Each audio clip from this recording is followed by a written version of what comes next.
Hey guys, this is Lim with Lim Reviews, and today I would like to show you guys a quick look at the Oppo K1. So I actually just got this device not too long ago and I've unboxed it already. There is nothing much too exciting in the box. It just comes with the phone, the micro USB cable, the charger, and a silicone case. A transparent case like what you usually get, which is right here. So let me just put this aside because the main star of the show today is the Oppo K1.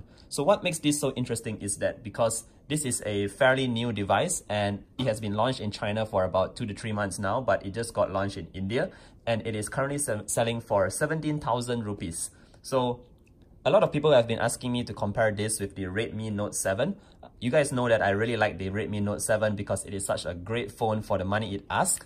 But when I got my hands on the Oppo K1, I was really happy to see this device because just look at it. It is really beautiful. It has a nice back. When you tilt it from side to side, you even see some nice patterns going on at the back here. And it has a very slim profile. So this device is very slim and it is quite light to hold in hand. You can see here that it fits perfectly in my hand as well. And at the front, we have a Super AMOLED display. So not many budget phones today actually give you a Super AMOLED display, and this one is particularly good. It is very clear. The contrast levels are very high.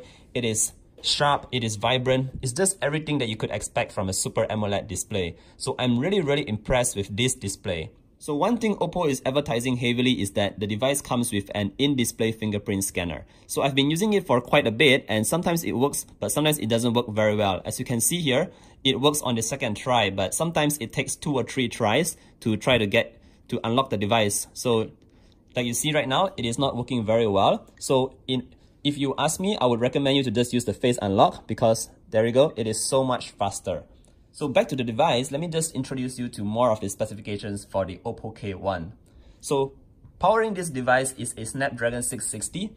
This processor is being used in most budget smartphones these days and it is proven to be able to run very smoothly. It also comes with 4GB of RAM and 64GB of internal storage. So it comes with an expandable storage and I have already removed the SIM tray. So you can see here, it is a dedicated SIM card tray where you can have 2 SIM cards with your micro SD. So I think this is another plus point for the Oppo K1 because some phones uses the hybrid SIM tray, but this phone gives you a dedicated SIM slot. So moving that aside, let's take another look at the device itself. At the bottom, it uses the micro USB cable, unfortunately, so it doesn't come with any fast charging, but I have tried testing charging the device and it charges up pretty decent. It takes about slightly more than 1.5 hours to get a full charge. Moving on, we still have the headphone jack over here, and that's about it. It is a very clean design and the notch is really small, so you can't really see my notch unless I use a white background for you right here. So you can see the teardrop notch is really subtle, and among all the notch designs, I prefer this notch the best. So let's just go back and you can see that the device runs very smoothly. So I've tried gaming a little bit on PUBG as well, of course, and it runs pretty decent on mid settings. You can't really go all the way in high settings. It will be a little bit laggish, but I will share more on the full review. So moving on to the camera right here, we see that we have a couple of modes here as always.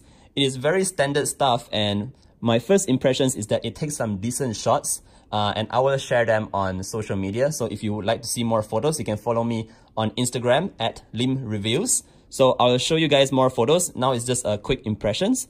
And if you move to the front, you can see that we have this blur mode here. So you can have selfie portraits.